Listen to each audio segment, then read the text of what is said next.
jamais remonté en Écosse? Il parle pas anglais là-bas. Glasgow, c'est encore pire. Je débarque dans un univers où je comprends pas un putain de mots.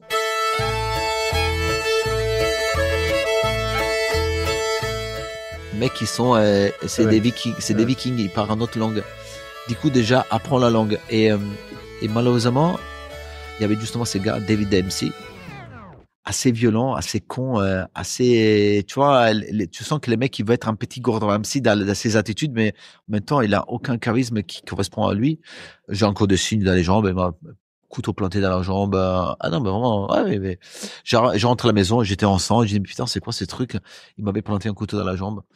Mais bon, bref, c'est des petites anecdotes comme ça, mais à bout d'un an, je me dis, non, j'ai dit, j'appelle Marc Askew, c'était les chefs exécutifs du groupe. Je dis, Marc, tu me sors d'ici. Je peux plus travailler ici, j'en ai plein le cul. J'aime pas, déjà, il y a pas une journée de soleil, il fait un temps de merde. C'était assez rude, Glasgow. C'était vraiment une ville dure. Tu vois, et du coup, il me sort de là. Et là, j'ai 24 ans peut-être. 25 ans.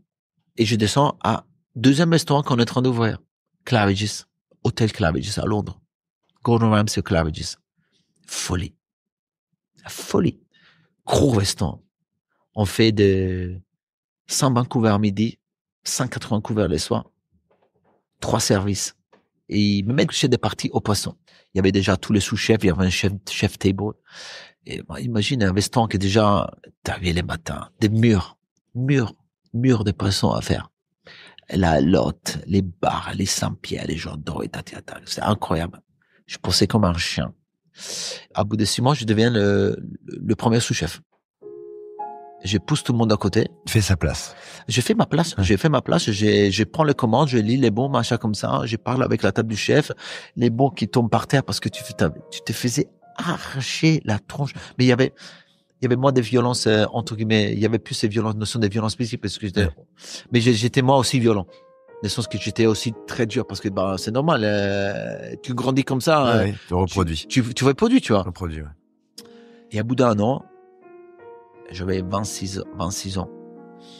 J'ai dit à Gordon, tu sais, Gordon, j'adore ici, mais je peux pas. Moi, je peux plus continuer à faire des volumes comme ça. Moi, je veux revenir à Chelsea. Je veux revenir dans un petit restaurant. Et je me rappelle encore ces journées-là que j'en parle à Gordon. Je dis, putain, laisse-moi revenir dans un endroit plus petit. Ici, c'est trop massacrant et tout, machin comme ça. Et quand je l'ai dit comme ça, je vais à la maison, pour aller travailler le matin, gros accident de moto. Il y a une voiture qui sort, je me pète les pieds en 4, je me pète les pieds, je me pète l'épaule, les 2 clavicules.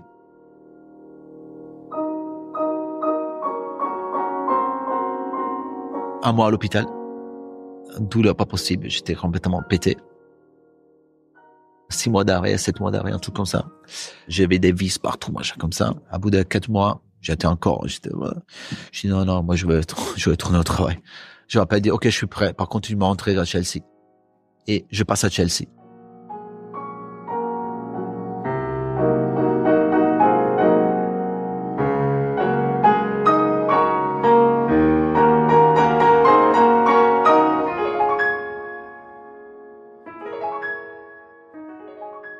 Mais à Chelsea, il y avait ces connards de David Dempsey qui sont fait descendre de Glasgow, faisaient n'importe quoi à haut. Tout le monde était en train de se barrer. Du coup, il dit, moi aussi, on le maîtrise un peu. Et là, encore une fois, putain. Et là, vraiment, j'ai aucun pitié pour les gars parce que c'était vraiment un gros connard, tu vois. Et j'étais son sous-chef direct. Ouais. J'avais lui, il y avait moi. Revanche. Non, mais pas revanche. C'était très dur. J'ai dit, je sais pas combien de points je vais tenir parce que c'était vraiment, en plus, Gordon Ramsay commençait vraiment à ouvrir à droite à gauche. Ouais. Il faut commencer à être beaucoup malin. C'était dur. Et, un jour, je me rappelle encore. C'était vraiment une autre chose que moi j'ai là planté dans ma tête. 9h30 du matin. Bonjour, c'est la morgue de Battersea. Il faudrait venir identifier le corps de David Dempsey. Je dis quoi? Et en fait, il était mort. Un week-end, overdose. Et moi, je pose le téléphone. Et je dis, ok les gars, David il est pas là. Hein. Allez, on y va parce qu'on a midi complet à faire.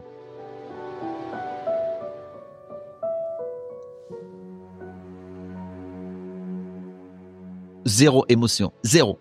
Et style, presque dans ma tête, t'as vu, connard? Pour te dire les modes, les state of mind que j'avais. J'ai dit, t'as vu, connard? Presque dire, tant pour ta gueule, tu vois.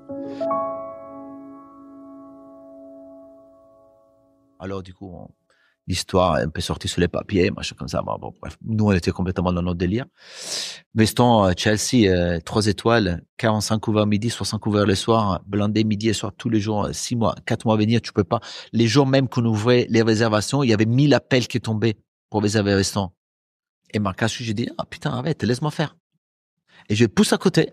3 mois après, je prends la promotion chef de cuisine, 27 ans. Et j'avais la moitié de l'équipe qui était plus vieille que moi.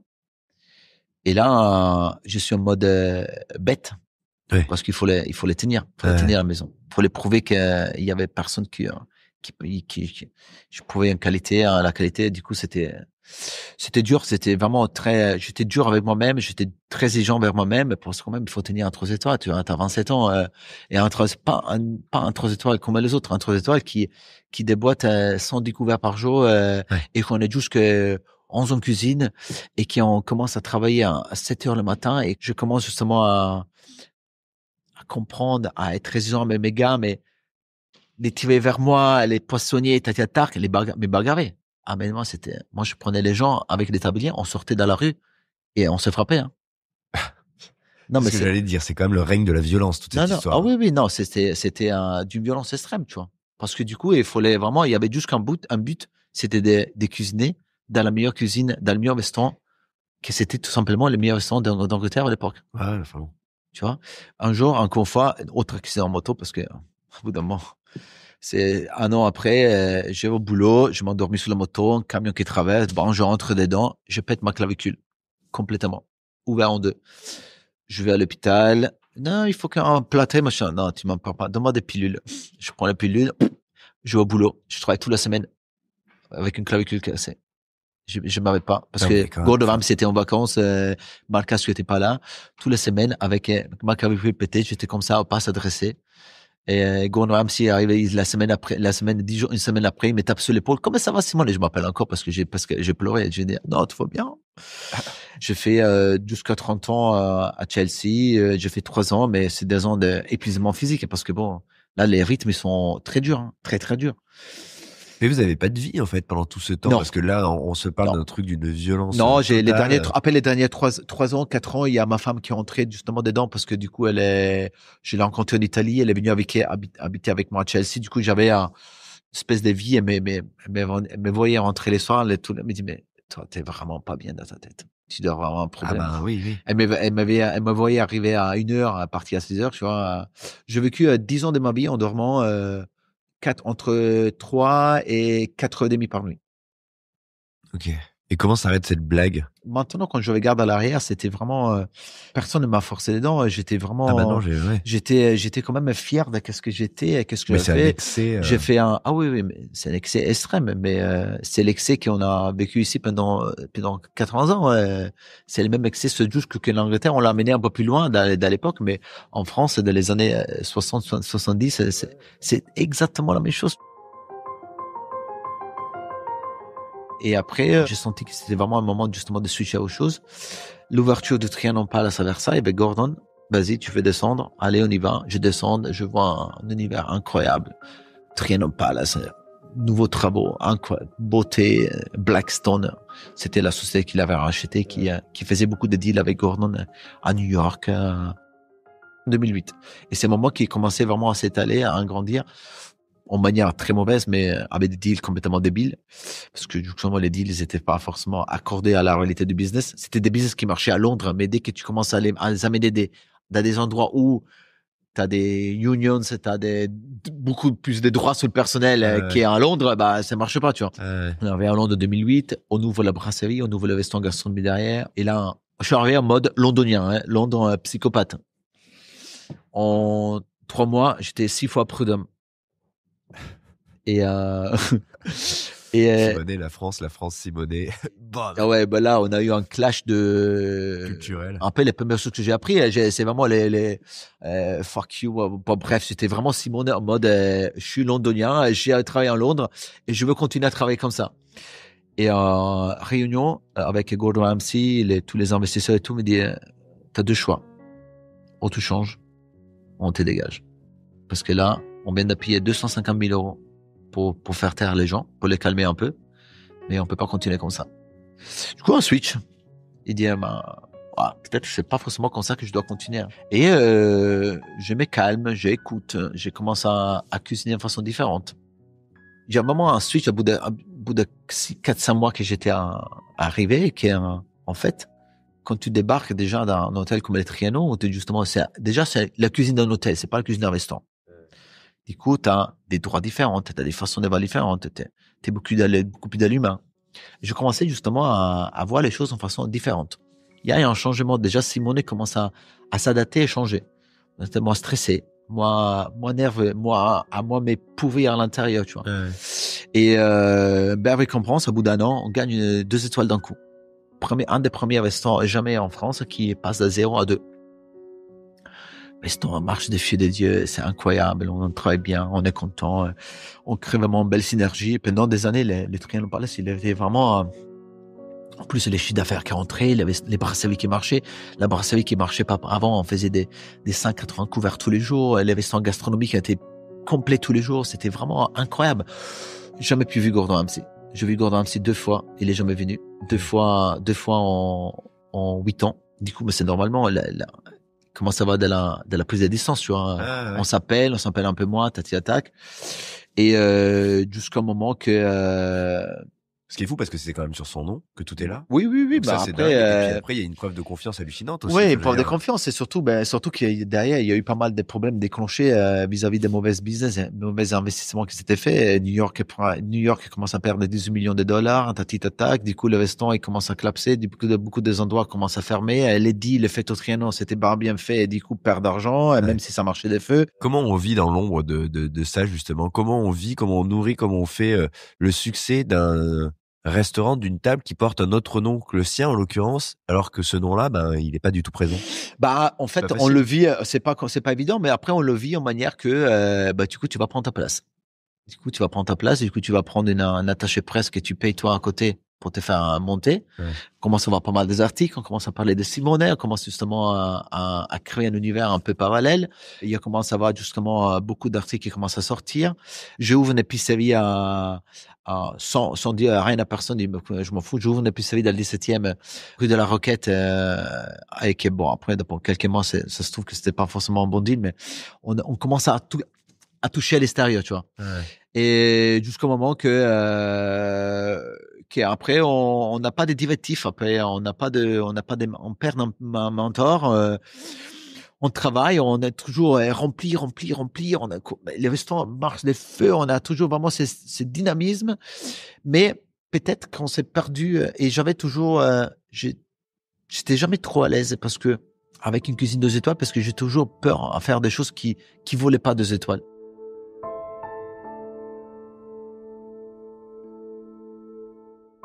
D'un côté, tu as des clients que tu remplis tous les jours. Ouais. Les week-ends, tu trouves une deuxième salle parce que tu fais 70 couverts. C'est incroyable. Le business, c'est incroyable. Et d'un l'autre côté, à bout de 8 ans, tu as un Michelin qui dit, désolé, Simona, on va t'éveiller la 2e étoile. OK.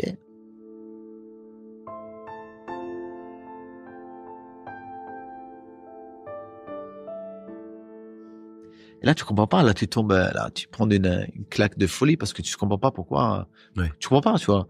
T'as un business qui marche, t'as un retour des clients qui est incroyable. Souvent, c'est la surprise, tu vois. T'étais jamais prévenu. Et tu sais pas pourquoi. Et tu sais pas pourquoi. Tu vois, quand que des retours clients qui sont positifs, quand t'es un restaurant qui est quand même à Versailles, au bout d'un rue Fantasme, qui est complet midi et soir, tous les jours, comment c'est possible que ça vaut pas 2 étoiles, tu vois.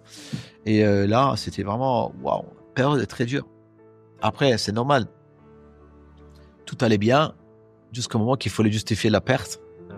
Et du coup, qu'est-ce qui se passe? T'es un peu le capitaine. Hein. Du coup, quand tous les gens ils te disent qu'ils t'aiment et t'adorent, après tous ces gens-là, ils sortent les fusils. Et c'est lui.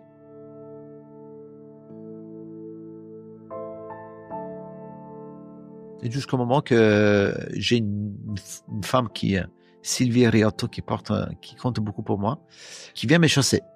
Et me dit, écoute, Simone, je sais pas si c'est le bon moment, mais on est en train on a ouvert un concept au Georges V de cuisine méditerranéenne, italienne à partager. Est-ce que ça t'intéresse? Et j'ai dit, OK.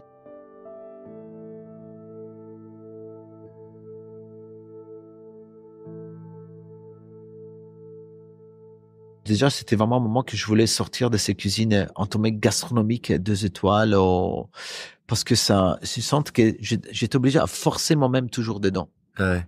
J'étais pas naturel, j'étais pas moi-même. C'était une envie de retrouver un ADN de cuisine? Ouais. Des origines beaucoup un peu plus italienne. Ouais. Beaucoup plus dans l'italienne, pas franco-méditerranéenne, mais vraiment plus italienne, vraiment. Et quand je m'appelle encore, il y a, maintenant, en 2016, avril, mai, juin 2016, là, sous la terrasse, je m'assois avec José Silva, un gars extraordinaire, un directeur vraiment fulgurant. Plus belle rencontre de ma vie. J'étais enrobé par lui. Et j'étais dit, waouh, le mec, c'est ma taille, petit, mais savoir-faire, façon de parler, un vrai leader. Il me parle dans sa vision de sa cuisine. Il me parle justement qu'il y a beaucoup des assiettes qui étaient à la carte. C'était des assiettes que lui, il avait créées et qu'il souhaitait garder une partie. Et je vois le restaurant, j'ai dit, waouh, Trianon, c'était bien, mais bon, t'arrives ici, c'est plus. Et le restaurant marchait plutôt bien. Faisait déjà à l'époque 50, 60 couverts midi, 40-50 couverts midi, 60, 70 couverts le soir. Et les compromis, c'était justement de arriver et pas trop changer la carte au départ, puis après évoluer. Mais j'ai toujours accroché avec les gars. On a signé comme ça en 30 minutes. Je me dis, OK, c'est le gars. On tourne la page. On tourne la page. Et d'un coup, j'entre ici. Et je fais ménage dedans dans la cuisine parce qu'il y avait des anciens, machin. On créait vraiment, on mettait vraiment une place, une vraie cuisine. Mais déjà, vraiment, j'étais vraiment dans les switches de me faire beaucoup plus plaisir et dans l'humain. Déjà, j'avais vraiment ce changement de moi-même vers. Ouais, c'est ce que j'allais vous demander. C'est pas le Londonien qui retourne en cuisine et qui se dit. Pas du tout. J'étais vraiment j'ai compris que j'ai jamais pu grandir. Déjà, j'avais cette notion de dire tout ce que moi j'ai vécu. N'importe quel moment maintenant, je veux faire vivre aux autres. Parce que ça m'a pas amené forcément, j'ai vu trop de talents partir. Ouais. Et j'ai dit, et déjà, j'ai voulu justement être beaucoup plus dans l'humain, dans la compréhension, écouter, grandir ensemble. C'est pour ça que quand je parle des moi, souvent je parle pas des moi, je dis nous. Parce que on n'a qu'un moment, c'est que moi. Il y a toujours quelqu'un derrière, quelqu'un à côté, quelqu'un à l'avant. Et vous êtes arrivé à switcher? Parce que quand même, ça fait là, depuis qu'on se parle, hein, il y a 30 ans, 35 ans de vie, d'ultra-violence, d'ultra-excès. Ouais. J'étais vraiment dans un switch vraiment très important et avec déjà vers les dernières années du Trianon, j'étais vraiment j'étais pas assoupli, mais j'étais justement devenu une autre personne. J'étais vraiment la personne qui dit, ah, tiens, toutes ces violences, ça t'amène à rien, ça t'est pourri à l'intérieur, ça t'est tout. On arrive à désapprendre ça. On arrive à désamorcer, à quitter ce logiciel. Ça dépend. Après, il faut être vraiment dans l'intelligence, et dans l'écoute de soi-même. C'est pas facile parce que vous avez été éduqué comme ça, vous avez appris comme ça. J'étais éduqué par la violence, ouais. Échanger, c'était vraiment mon plus beau cadeau que j'ai pu faire moi-même. Écouter qu'est-ce que me disaient les autres. Mais qu'est-ce qui a fait que vous avez tilté, que vous êtes dit, non, c'est plus possible? Parce que vous êtes nourri de ça. En plus, ça a été votre carburant. Vous vous êtes même retourné parce que vous aviez envie de ça. Ah ouais, mais qu'est-ce qui m'a fait changer, c'est que vraiment, ça m'a détruisé dans l'intérieur. Je pense que la perte de la deuxième étoile, ça m'a fait vraiment un beau choc. Et après, le Georges V, on a créé des plats signatures. On a justement piano montré qu'on était capable. On est arrivé piano. On a fait exploser tous les chiffres. On est devenu le restaurant les plus en vogue de Paris. On est toujours, à bout de 10 ans, un des restaurants qui cartonne le plus sur la place parisienne. Il y a eu la période de Covid qui, justement, encore on voit, c'était cette période où tout le monde s'est mis à côté en pleurant, en disant, putain, qu'est-ce qu'on va faire? On va crever. Et moi, j'ai ouvert 3 sociétés, écrit 4 livres. Je me suis défoncé à faire des choses mais incroyables, en allant cuisiner pour des hôpitaux ou en allant à faire des livres de cuisine avec des rencontres avec des gens qui avaient pris des photos et écrit des tests sous mes livres. Parce que quand on a écrit les premiers livres de cuisine, le confinement d'un chef, qui était fait par un gendarme qui m'envoie des messages, me dit, j'ai écrit toutes les recettes, je peux te le montrer. Je lui dis, on va faire un livre de cuisine avec parce qu'elles sont tellement bien écrites que j'adore. Je prends les photos de mon portable. Je vais voir 6 maisons d'éditrices. Ils me disent, Simone, on est tous fermés, ton livre, il va pas faire. OK. Je vais avoir mon imprimeur qui m'imprime le menu. Richard, tu es capable d'éditer un livre? OK. Je vais mettre 50 000 euros, moi, sous la table pour écrire un livre qui aujourd'hui a jusqu'en valeur sentimentale, mais c'est même pas beau à voir. OK. Que je balance sous Shopify et que j'en vende 8000 copies en 30 minutes. OK. Shopify clash, défonce. J'ai un camion qui arrive à chez moi avec 4 palettes de 1500 livres qui atterrit dans ma cuisine. Ma femme me dit, t'es vraiment mongol. On se met là pendant 17 heures par jour. OK. On essaie de comprendre comment on peut imprimer une étiquette, mais les mettre sous le livre avec la bonne dédicace.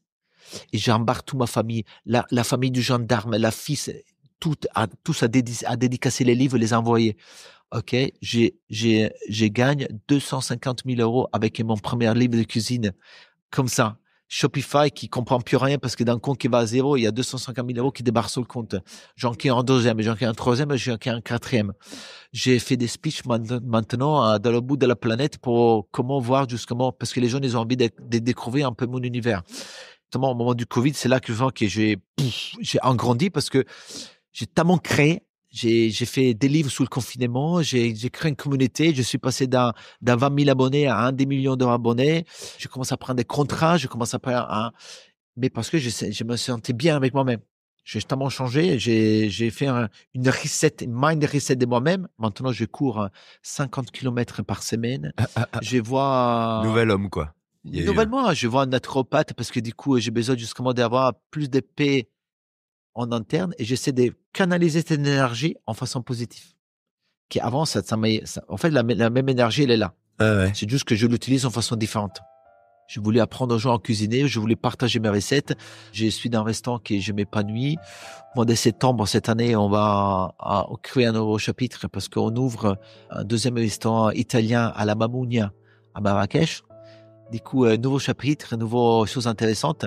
J'ai 48 ans, je me sens 20 ans. J'étais jamais aussi bien dans ma vie comme aujourd'hui parce que je me sens bien. Je me réveille le matin, le verre est moitié plein, toujours. J'essaie toujours d'avoir positivisme avec mes équipes, avec moi-même, avec ma famille. J'essaie de trouver un équilibre dans cette bordel qui était ma vie et qu'aujourd'hui, enfin, j'ai abouti. Je me sens beaucoup plus équilibré. Je me sens en paix avec moi-même.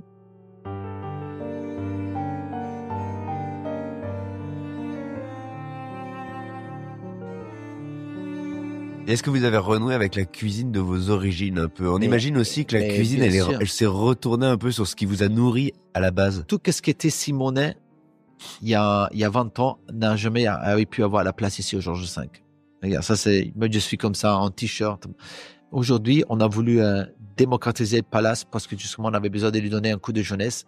Simone arrive, cool, tranquille, qui parle un peu plus cool avec les gens, qui est dans l'empathie, qui est dans la convivialité, qui fait des plats partagés, qui sort ses pastas, machin comme ça. Et toutes ces cuisines de convivialité, les gens adorent.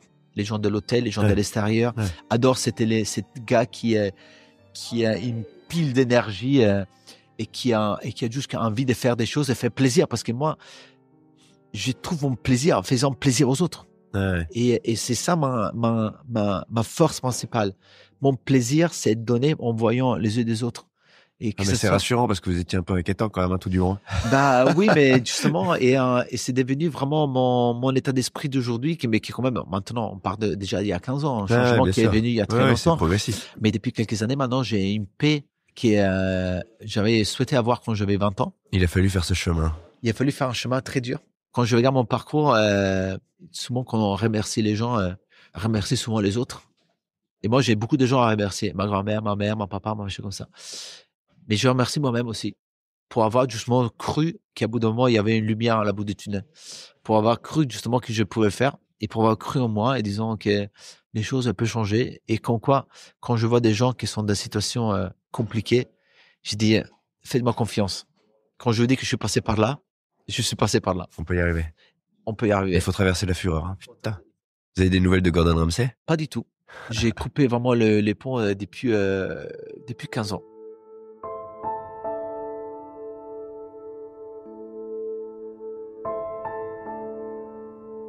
Et j'essaie d'être le mieux de moi-même, pour moi-même, mais surtout pour les autres. À travers mon état d'esprit, ma bonne humeur, ma façon de faire, je veux que les gens ils puissent avoir un aide pour dire, ok, parfois la vie est dure et méchante, mais regarde la lumière au bout du tunnel parce qu'elle est là. Et ben, il était temps que la lumière arrive. Hein. Écoute, elle est arrivée. Peut-être j'aurais souhaité qu'elle arrive un peu plus tôt, mais en tout cas, la vie était belle, était intense. Là, c'est des moments comme ça, quand je parle avec toi, parce que c'est pas des choses qui reviennent tout souvent. Quand je regarde en arrière, et j'ai dit, putain, t'étais vraiment un connard dans ta vie, parce que t'as vraiment enchié beaucoup de choses. Mais j'ai kiffé chaque bout des vies que j'ai vécues. Aucun regret, zéro. La seule regret que j'ai pas pu dire au revoir à ma grand-mère les jours même qu'il est parti, mais elle est partie en paix. Et parce que c'était quelqu'un qui est vraiment tellement important pour moi. Et c'est une belle vie.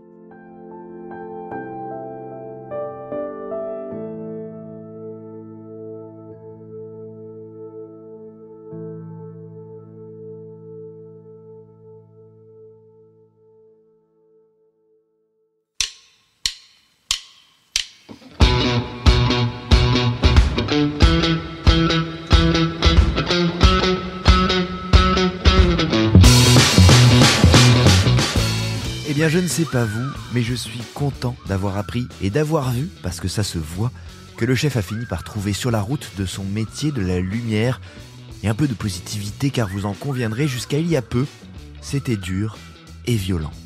Et je pense que Simonet ne démentira pas si je dis que lui aussi, à un moment, il a dû se comporter avec le même acharnement et dans une forme d'agressivité envers les autres. Car dans la mécanique de la violence, les victimes doivent parfois se saisir des mêmes armes pour se défendre, pour endurer, et les opprimés deviennent alors un jour des oppresseurs. Je ne sais pas si on fera à l'avenir des épisodes en anglais, mais si cela arrive, comptez sur moi pour convier le charmant Gordon Ramsay. Je serais curieux de l'entendre nous raconter sa vision du métier, en espérant qu'il ait radicalement changé. Merci en tout cas, chef Simonet Zanoni, d'avoir dit les choses aussi simplement pour ce qu'elles sont, d'avoir raconté le stress et cette violence, encore une fois, car ce mot, on l'utilise souvent ici, mais les faits en général, on les dit peu. Combien de chefs à ce micro ont parlé de dureté pour parler de comportements violents, n'ont pas donné d'exemple pour ne pas enfoncer ceux qui les avaient formés et déformés, et désormais, c'est décidé, quand on me dira que c'était difficile, je demanderai de bien vouloir décrire concrètement les choses. Car c'est ainsi, je crois, qu'on avance vers la solution, ou en tout cas, vers la fin de la reproduction. Merci donc, chef, merci Simonet, merci de cette authenticité, de ce sourire aussi, car il est là, et il nous sauve de toutes les épreuves. Merci à vous de nous avoir écoutés, partagé cet épisode, je crois que c'est important, pour celles et ceux qui bossent en cuisine, les jeunes qui nous écoutent, les profs, les directeurs d'école, les chefs, pour leur brigade.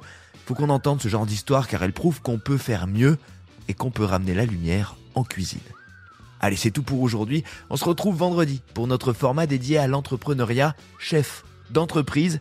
D'ici là, prenez soin de vous, cuisinez, allez chez Simonet et parlez à qui vous voulez de votre podcast préféré. Salut!